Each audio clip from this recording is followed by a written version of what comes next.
اسی زر زر پزوانه می بهار تیر شد لکه ناوی د صورت و سنگار تیر شد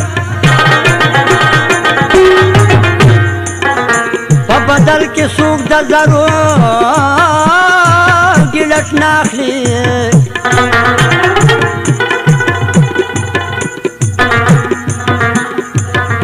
لکه مانه د سرو زرو بازار تیر شو